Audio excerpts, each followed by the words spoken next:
Olá, queridos, a paz do Senhor Jesus. Bem-vindos ao assunto de hoje. O Senhor dos Exércitos está conosco. Esta é a terceira lição do trimestre que estamos estudando sobre o livro dos Salmos. E o texto para leitura em estudo, Salmo 46, composto com 11 versos. E os tópicos que vamos abordar são eles. Primeiro, aspectos gerais. Segundo, não temeremos. E terceiro, garantia de vitória. E os objetivos desse comentário são os seguintes. Primeiro, identificar o Salmo 46 como um poderoso cântico de fé, confiança e louvor ao Todo-Poderoso. Segundo, lembrar que nossa segurança está no fato de Deus estar presente. E terceiro, crer que a plena confiança nele é o segredo para a sua intervenção. E eu sugiro que você faça a leitura do Salmo 46, porque somado a esse comentário, seu aproveitamento será ainda maior, mas que você estenda-se com essa leitura até o Salmo de número 81. Eu quero agradecer mais uma vez a você, querido irmão, querida irmã, já inscritos no canal. Meu muito obrigado mais uma vez pelo privilégio. E para você que está me assistindo agora ou já de outras vezes e ainda não o fez, se inscreva no canal. Não esqueça de deixar o seu like, de fazer o seu comentário, de apertar o sininho para ser informado todas as vezes que o novo vídeo for postado. Compartilha o link com mais alguém e juntos vamos proclamando a palavra do Senhor nosso Deus. Na introdução desse comentário, o escritor diz o seguinte: estudaremos um dos mais admiráveis salmos das Escrituras. O Salmo 46 é um cântico de reconhecimento da autoridade de Deus, uma poesia que nos fascina pela sua beleza e contemporaneidade. É um grito de Deus contra todo o medo e ansiedade. Aquietai-vos. Lembra com precisão o grito do mestre sobre as águas agitadas da Galileia, o chamado Salmo de Lutero. Serviu de inspiração para uma das mais belas canções compostas pelo reformador Castelo Forte, o hino 581 da harpa cristã. Primeiro tópico, aspectos gerais. Salmo 46, verso 1. Primeiro subtópico, autor, título e data. O Salmo 46 é atribuído aos filhos de Corá, ou coraitas, levitas que serviram no santuário. O título em itálico também diz que este cântico, ele é um cântico sobre alamote, ou em voz de soprano, o que naturalmente uma notação musical intensamente, haja vista a data muito antiga de sua composição. A data precisa da composição, esta não conhecemos. Conjectura-se referir-se ao livramento de Jerusalém contra a invasão do exército de Senaqueribe no ano de 701 a.C. O relato diz que Senaqueribe, rei da Síria, ele entrou em Judá e acampou-se nas cidades fortes e intentou separá-la para si. O rei Ezequias está lá na cidade de Jerusalém, rei de Judá, e ele, quando ouve falar, ele reúne os seus príncipes, encoraja o seu povo, fortalece todos os muros de Jerusalém, reserva água para que eles pudessem ficar ali mais seguros, chama o profeta Isaías, faz uma oração diante do Senhor Deus, e o lema de o rei Ezequias ali em Jerusalém era incentivar o povo dizendo: olha, Senaqueribe tem a força do braço, mas nós temos a força do Senhor dos Exércitos, Ele está conosco. E eles fazem uma oração pedindo de Deus o livramento. E não da outra, Deus veio e livrou Jerusalém das mãos de Senaqueribe, deixando o povo livre daquele rei. E ele teve que voltar sem colocar em prática os seus intentos. Por isso, o salmista, quando ele coloca o início do salmo dizendo assim: Deus é o nosso refúgio e fortaleza, socorro bem presente na angústia, pelo que não temeremos. Segundo subtópico, classificação. O Salmo 46 é um poderoso cântico de fé e confiança e louvor ao Senhor Todo-Poderoso. junto com o Salmo 47, 48, forma uma trilogia cujo tema é a grandeza e a supremacia de Deus em todos os tempos. É um dos cânticos de Jerusalém e formalmente é marcado pela presença do refrão. Por exemplo, lá no verso de número 7, no verso 11, quando o salmista diz: o Senhor dos exércitos está conosco. Lá no verso 11, novamente, o Senhor dos exércitos está conosco. Lembrando a palavra Selá, que aparece nesse refrão aí. Lembra quando nós estudamos na lição anterior, que a palavra Selá significava, entre os estudiosos, não há um significado, mas chega a um consenso de que ela significava uma pausa para a introdução musical, ou para a introdução de uma nova estrofe, ou para a introdução de um novo salmo, pois isso. Então, o Salmo 46 é um salmo típico desse daqui, que o escritor está cantando, e quando ele termina o refrão, o Senhor dos exércitos está conosco, aparece a palavra Selá, dando uma pausa para entrar uma introdução musical, ou a próxima estrofe, que quando ele termina lá com o refrão de novo, novamente vem outra palavra Selá, que vai introduzir ao Salmo 47, e tanto no Salmo 47 e 48 também nós encontramos a palavra Selá, mostrando de que ele era um salmo que possivelmente cantados juntos, demonstrando a palavra Selá, uma pausa para começar o novo salmo, a nova parte do salmo sendo cantada, tá bom? Portanto, a sua classificação, ele é um salmo poderoso de fé e de confiança e de louvor ao Senhor Deus Todo-Poderoso. Terceiro subtópico: refúgio e fortaleza, Salmo 46, verso 1. Uma correta interpretação do Salmo 46 requer sua contextualização na antiguidade.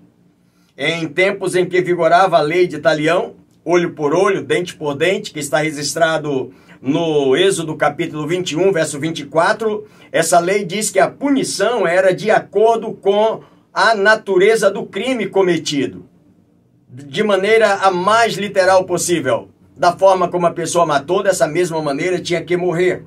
E para evitar punições injustas a criminosos não intencionais, Moisés estabeleceu 6 cidades de refúgio. A cidade dos levitas, 48 delas eram separadas para os levitas, e no meio dessas 48, 6 delas eram cidades de refúgios. E como funcionava, pastor? Essas cidades tinham um tipo de imunidade semelhante às atuais embaixadas, que pelo direito internacional são consideradas extensão do território do país que representam. Nesses espaços, qualquer pessoa que encontre refúgio e asilo político não pode ser julgado senão pelas leis do país ali representado. O que Moisés está fazendo é porque a lei era severa, mas poderia acontecer algum crime não intencional. Como assim, pastor? Às vezes num trabalho, um acidente de trabalho, o cara estava lá levantando, quem sabe, numa carretilha, uma pedra, e a corda que estava puxando essa pedra na carretilha quebrou, a pedra caiu em cima do seu colega de trabalho e morreu. Mas a lei dizia que era dente por dente, olho por olho, ele tinha que morrer. Mas ele não matou intencionalmente. Ele sai correndo para essa cidade de refúgio. Se alguém da família não encontra ele, não alcança antes dele entrar na cidade de refúgio, ele estava seguro na cidade de refúgio. De lá ele saía para ser julgado. Lembra que a embaixada, como é que é? É a lei lá do país de onde ela pertence? Pois é, ele vem de lá para ser julgado lá na sua tribo. E se ele fosse condenado porque ele matou porque quis, já tinha lá uma rixa, eram inimigos, tinha lá, quem sabe, uma situação que ele prometera, que ele premeditara, aí não tinha jeito, ele ia pagar com a vida. Mas se é feito um julgamento de que não foi premeditado, foi um acidente de trabalho, aí o que que faz? Ele não é passivo de morte, ele é passivo da punição, cumprir a pena, porque ele matou. Devolve ele para a cidade de refúgio e lá ele fica até a morte do sacerdote. Enquanto o sacerdote não morrer, ele não pode sair. Se ele sair e alguém da família encontra ele fora, ele poderia morrer. Mas ele fica lá seguro, naquela cidade de refúgio, até a morte do sacerdote. Morreu o sacerdote, ele sai de lá livre, cumpriu toda a sua pena, ninguém podia mais ir-lo atrás. O salmista está dizendo de que Deus, ele é o nosso refúgio e fortaleza, socorro bem presente na angústia, pelo que não temeremos. Então ele faz menção de que Deus é para nós, como foi essa cidade de refúgio para todos aqueles que cometeram algum tipo de pecado e que mereciam ser mortos por causa dos seus atos, mas uma vez que chegou na cidade de refúgio, ele está protegido. Assim o texto fala a nosso respeito. Nós observamos o seguinte: ao declarar Deus conjuntamente como refúgio e fortaleza, o Salmo 46 criou a melhor imagem de segurança que pode se ter naquela época, ou que podia. Ao declarar Deus conjuntamente como refúgio e fortaleza, o Salmo 46 criou a melhor imagem de segurança que se podia ter naquela época, ligando a providência divina ao socorro certo e imediato. Ele é o nosso socorro bem presente, garantido nesses espaços. As pessoas que chegavam ali na cidade de refúgio estavam seguras, estavam garantidos, até que fossem julgados. Claro que se ele fosse julgado lá e fosse condenado, como eu falei para você, ele seria morto. Mas se ele é um pecador inocente, matou sem intenção de matar, ele está protegido. O salmista está dizendo: Deus é para nós como essa cidade de refúgio foi para aquele povo naquela época. Ele é o nosso refúgio, ele é a nossa fortaleza. Uma vez que nós estamos nele, estamos protegidos. Segundo tópico, não temeremos. Salmo 46, verso 2 ao verso 7. Primeiro subtópico, superando calamidades, verso 2 e verso 3. Todos nós estamos sujeitos a grandes provações no mundo. João capítulo 16, verso 33. Nos versículos 2 e 3, o Salmo 46 lembra grandes catástrofes naturais. Terras se transtornem, montes se abalem nos mares, águas tumultuem, montes estremeçam, tal como aconteceu em 26 de dezembro do ano de 2004, quando um tsunami devastou a Indonésia. Agora, um outro momento também, um outro episódio desse, é o que aconteceu no ano de 2024, no Rio Grande do Sul, na qual as águas invadiram 90% das suas cidades. Esta afirmação máxima do salmista de confiança é ao mesmo tempo uma metáfora e uma declaração de fé, de segurança que temos em Deus, mesmo nas situações graves que podem nos acontecer neste mundo. O escritor ainda diz mais, que apesar da gravidade de algumas situações, Deus reina acima das tempestades. Não temos bem maior do que o Senhor, diz o salmista no Salmo 73, verso 25. O escritor ainda diz que Jó poderia ter escrito este salmo, pois ele vivenciou como poucos servos de Deus tantas adversidades ao mesmo tempo. Capítulo 1 e capítulo 2 do livro de Jó conta que Jó, ele era um homem temente a Deus, sincero, reto, e que se desviava do mal. E o texto relata que ele tinha 7 filhos, 3 filhas, ele possuía 7.000 ovelhas, 3.000 camelos, 500 juntas de boi, 500 juntas de jumentas. Queridos, muitíssima gente ao seu serviço. O texto diz que ele era o maior do Oriente na sua época, mas no mesmo dia ele perdeu tudo. O maior do Oriente, ele se tornou agora um miserável jogado na cinza. Está no capítulo 1, verso de número 20. No outro dia, de um homem sadio, agora cheio de chagas por todo o seu corpo. Está no verso 7 do capítulo 2. Insultado por sua mulher e desacreditados por seus amigos. É a situação de Jó. E lá no capítulo 19, verso 25, ele faz uma declaração dizendo: eu sei que o meu Redentor vive e por fim se levantará sobre a terra. O apóstolo Paulo, ele chega a declarar nesse capítulo 8 de Romanos, verso 31 ao 39, que Deus é por nós e nada derrotará a nossa fé. Diz ele: que diremos, pois, acerca dessas coisas, acerca das tribulações ou das angústias, né? Que diremos, pois, acerca dessas coisas? Se Deus é por nós, quem será contra nós? Aquele que não poupou a seu próprio filho, quem fará alguma acusação contra os escolhidos de Deus? É Deus quem os justifica. Quem os condenará? Quem nos separará do amor de Deus? Será a tribulação? Será a angústia? Será a perseguição? A fome? A nudez? O perigo ou a espada? Mas no verso 37 ele diz: mas em todas essas coisas somos mais que vencedores por meio daquele que nos amou.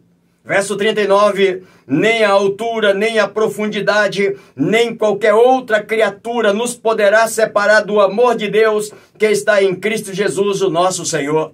Existe uma frase de Martinho Lutero quando ele diz assim: não sei por quais caminhos Deus me conduz, mas conheço bem o meu guia. Esta é a expressão sincera do salmista quando ele diz: portanto, não temeremos, ainda que a terra se transtorne e os montes se abalem no seio dos mares, ainda que as águas tumultuem e espumejem, e na sua fúria os montes estremeçam, ele continua Deus, continua reinando e governando sobre todo esse universo, também controlando e governando toda a nossa vida. Segundo subtópico, rio que alegra, Salmo 46, verso 4. De repente, as cenas de destruição, relatadas no versículo 2 e 3, águas tumultuem, montes se estremeçam, rios sejam abalados, os montes se abalem. Agora cedem espaço à poesia. As águas mudam de papel, agora são calmas e alegram Jerusalém, cidade de Deus. Diz o escritor que certamente nós temos aqui uma linguagem figurada que menciona a paz que a presença de Deus produz em nossa vida durante as lutas, pois Jerusalém não é banhada por um rio, estando muito longe do Jordão. Então, o que ele está falando desse rio? Ele está falando de uma paz que vem de Deus para o seu povo. Este rio em Jerusalém lembra também a visão do profeta Ezequiel, lá no capítulo 47, peço que você leia, porque você vai ver a visão que ele está tendo de água saindo por debaixo das soleiras, das portas, e águas que depois se transformam tão profundas que não dá para passar senão a nado. Agora escute uma coisa, águas aqui é um bem tão precioso naquela terra árida, sugere mais uma vez na Bíblia como símbolo da paz, restauração de vida e fecundidade, conforme está lá no Salmo 1, verso 3, quando o salmista faz a comparação do homem feliz que teme a Deus, ele é como árvore plantada junto a ribeiros de águas, que estende as suas raízes para o ribeiro. E aí no verão ele não se perturba, porque as águas estão alimentando as suas raízes, as suas folhas continuam verdes e ele continua dando frutos. Este rio certamente é Jesus, a água da vida, o único que pode nos garantir a paz em meio à dor através do Espírito Santo. João capítulo 4, verso de número 14, nós encontramos essa expressão quando Jesus está na beira daquele tanque, no tanque de Jacó, o poço de Jacó, na conversa com aquela mulher, e aquela mulher, sem entender o que Jesus está falando, ele diz: mas quem beber da água que você der, vai tornar a ter sede, mas quem beber da água que eu lhe der, nunca mais terá sede, porque a água que eu der se fará uma fonte a jorrar para a vida eterna. Então o salmista está falando dessa água, dessa presença gloriosa de Jesus. João capítulo 7, verso 37 e 38, no último dia da festa lá em Jerusalém, em todo aquele ritual que as pessoas pegavam água lá no tanque, trazia, derramava no altar, como uma espécie de uma demonstração de que a água representa a fertilidade, representa a presença do Messias que vem para restaurar Jerusalém. E o Senhor Jesus se levanta e disse em alta voz: se alguém tem sede, venha a mim e beba. Quem crê em mim, como diz as Escrituras, do seu interior fluirão rios de águas vivas. Então Jesus faz essa declaração. Por isso que o salmista aqui, nós temos uma linguagem de que o que ele está falando é uma linguagem. Não literalmente o que aconteceu em Jerusalém, mas a presença de Jesus faz isso, traz alegria, traz fertilidade, traz vida para todos aqueles que estão seguros nele. ou que estende as suas raízes para Ele, ou que se firmam nele. Terceiro subtópico, Deus nos ajudará. Salmo 46, verso 5 ao verso 7. Escute uma coisa, vivemos um tempo espiritualmente difícil, sem dúvida, tempos de heresias, corrupção e avareza. Isso está registrado no livro de segunda carta a Timóteo, capítulo de número 3, verso de número 5. Paulo disse a Timóteo o seguinte: os homens, no final dos tempos, serão egoístas, serão avarentos, presunçosos, arrogantes, blasfemos, desobedientes aos pais, ingratos, ímpios, sem amor com a família, irreconciliáveis, inimigos do bem, traidores, tendo aparência de piedade, mas negando o seu poder.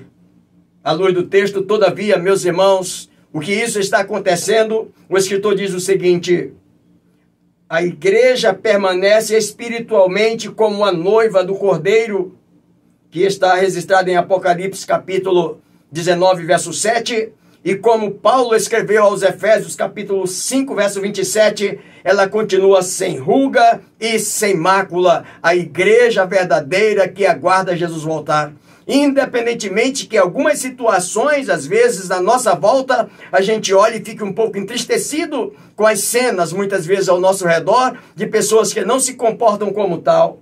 Diz o escritor o seguinte: nesse contexto espiritual difícil, a promessa de Jesus, a de que estaria sempre com os seus legítimos seguidores, está de pé. Mateus capítulo 28, verso 20. Não devemos generalizar fraquezas pontuais observadas no meio do rebanho de Deus. Às vezes a gente vê, né, irmão, algumas cenas, algumas situações, algum comportamento estranho de pessoas, às vezes, dentro da própria igreja. O escritor diz: não pontue ou não generalize essas situações pontuadas aqui ou ali. Não generalize. Por quê, pastor? Porque a igreja está pronta para o arrebatamento. 1 Tessalonicenses capítulo 4, verso 16 e 17, a verdadeira igreja, independente, irmãos, que a gente veja à nossa volta algumas situações, mas lá no meio de todas essas situações existe crente verdadeiro, sincero, temente a Deus e que estão aguardando com os ouvidos aguçados. Para quê, pastor? Para ouvir o ecoar da última trombeta de Deus, chamando essa igreja para o seu reino. A verdadeira igreja está preparada. Portanto, não fique desesperado quando você percebe algumas cenas que talvez, à luz da palavra de Deus, não condizem. Deus nos ajudará desde a antemanhã, diz o verso 5. Mesmo quando a cidade ainda dorme, mesmo quando ainda somos imaturos, temos um Pai cuidando de nós. Nossa segurança não está em nossas obras. Efésios capítulo 2, verso 8 e 9, está no fato de Deus estar presente. Existe um texto registrado em João capítulo 17, verso 19, quando Jesus disse aos seus discípulos, na oração sacerdotal ao Pai, orando pelos seus discípulos, ele diz: Pai, por eles eu me santifico, para que tu guarde eles, assim como tu me guardou. Existe uma promessa de Deus, cuidando de nós, orando por nós, intercedendo por nós. E a igreja verdadeira, aquela que aguarda Jesus voltar, essa igreja está intacta, como diz o escritor, como uma noiva esperando o seu noivo, como uma noiva sem ruga e uma noiva sem mácula, sem marca, sem defeito, santa, irrepreensível, esperando o dia do Senhor. Por isso o salmista diz: Deus nos ajudará, mesmo no romper da manhã, mesmo ainda quando as trevas estão ainda predominando e o dia parece que não clareou, Ele vai nos ajudar até o final. Terceiro tópico, garantia de vitória. Salmo 46, verso 8 ao verso 11. Primeiro subtópico, vinde contemplar. Verso 8 e verso 9. Novamente, a poesia do Salmo 46 trabalha contrastes. Depois de uma descrição catastrófica, que está lá no verso 2 e verso 3, a imagem de um rio que restaura Jerusalém, agora é Deus quem surge em cena, dizendo o Senhor dos Exércitos. Essa expressão, o escritor diz que enfatiza o poder de Deus. Lá em Isaías 44, verso de número 6. Um Deus poderoso, que tem todo o poder na sua mão. O versículo 9 é uma descrição perfeita de uma guerra da antiguidade. Quando aquele que assume o poder, ele vai e destrói todos os seus inimigos. O escritor está lembrando de que na linguagem do salmista, ele quer dizer que quando nós entregamos nossa vida ao Senhor, tornamos-nos então propriedade dele, que era assim que se fazia na antiguidade. Uma vez que o rei assumia o poder, todas as pessoas tornavam-se propriedade daquele que ganhou a batalha. Pois é, Deus agora é isso. Ele conquistou-nos para ele e agora somos propriedade sua, o poder está na sua mão, é ele que luta por nós, diz o escritor.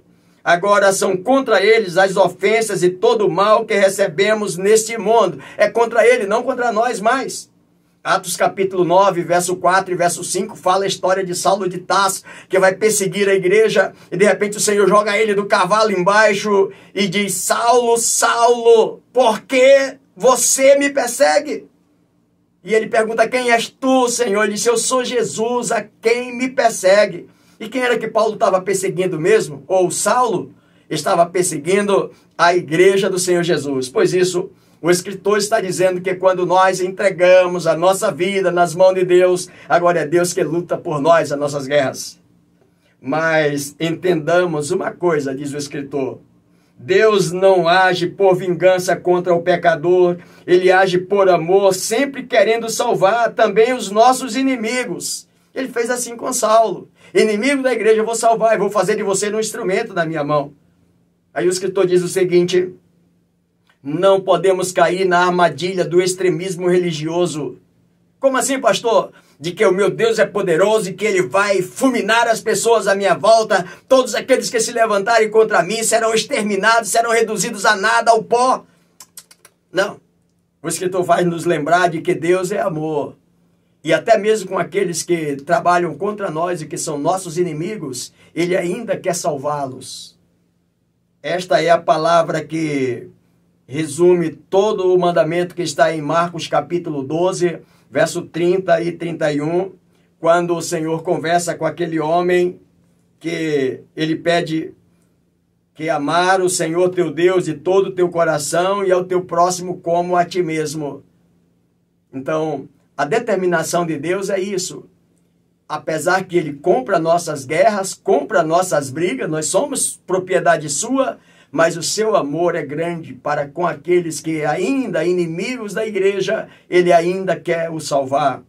De modo que nada nos valerá uma fé egocêntrica e vingativa que se alegra com o mal de outrem. Condutas vingativas e condenatórias nos afastam do advogado. 1 João capítulo 2, verso 1. Filhinhos, rogo-vos para que não pequeis, mas se todavia alguém pecar, temos um advogado junto ao Pai, Jesus Cristo justo. Ele é a propiciação pelos nossos pecados, e não somente pelos nossos, mas pelo do mundo inteiro. Quando nós assumimos essa posição de alguém que nós queremos vingança, que nós queremos justiça, que Deus passe o rolo compressor por cima daqueles que nos ofenderam, nós saímos do lugar de estarmos implorando ao advogado que cuide de nós e passamos para o lado do acusador. E quem é o acusador, meus irmãos? Apocalipse 12, verso 10 diz que Satanás é o nosso acusador de dia e de noite diante de Deus. E nós não podemos ir para o lado do acusador, mas ficar do lado do advogado, daquele que julga as nossas causas. E aí, mantenhamos em nossa lembrança os incontestáveis livramentos de Deus em prol da nossa vida e da nossa família. Precisamos desse material de fé. Deus é o nosso memorial de vitórias, meus amados irmãos. O verso que nós lemos, o salmista, ele diz que ele põe termos à guerra até ao fim do mundo, não é verdade? Harmonia através do conflito, paz através da violência, descanso através do tumulto. O arco deixará de ser usado para efeito de matança, as lanças deixarão de existir, as fogueiras nos campos de batalhas deixarão de existir. O salmista previa uma era futura caracterizada pela paz. Por isso que ele diz: o Senhor dos exércitos está conosco, o Deus de Jacó é o nosso refúgio.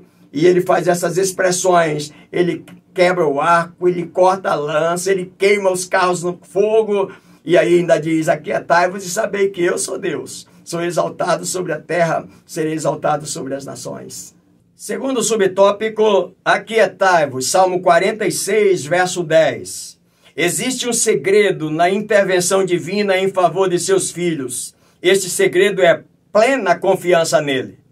O salmista diz, o escritor também confirma para nós isso, que como um advogado constituído diante do Pai, ele tem total poder, credibilidade para nos defender diante de qualquer situação. Assim como nós confiamos num advogado que passamos uma procuração a ele, dando totais poderes para que ele possa resolver qualquer situação a nosso respeito, aquilo que confiamos a ele naquela procuração, o escritor está dizendo que em Jesus, quando colocamos a nossa vida dele, a nossa vida nas suas mãos, é como passamos uma procuração dizendo, a minha vida está nas tuas mãos e tu cuida de mim, administra o que eu preciso fazer. Independentemente das circunstâncias, daqueles que querem jogar areia no nosso caminho, puxar o nosso tapete, aqueles que trabalham, que guerreiam contra nós, ele sabe como cuidar, ele sabe como nos defender, ele sabe como ter a palavra certa e a decisão certa para nos defender nesses momentos. Essa palavra aquietai-vos pode ser traduzido para rendam-se, deponham as armas, deixem comigo. Não lutem com as suas próprias forças, não lutem com as suas próprias armas. Eu sei como cuidar e eu tenho poder para resolver todas as suas situações. Tiago, capítulo 1, verso 20, diz que a ira do homem não opera na justiça de Deus. O mestre está presente e ordena que a tempestade se acalme. E aí o escritor diz assim, você pode entoar sossegai, da harpa cristã de número 578. O que diz esse hino, pastor? A primeira estrofe diz assim, ó mestre, o mar se revolta, as ondas nos dão pavor, o céu se reveste de trevas, não temos um salvador. Não se te dá que morramos? Podes assim dormir, ó mestre? Se a cada momento nós vemos, se empreste a submergir.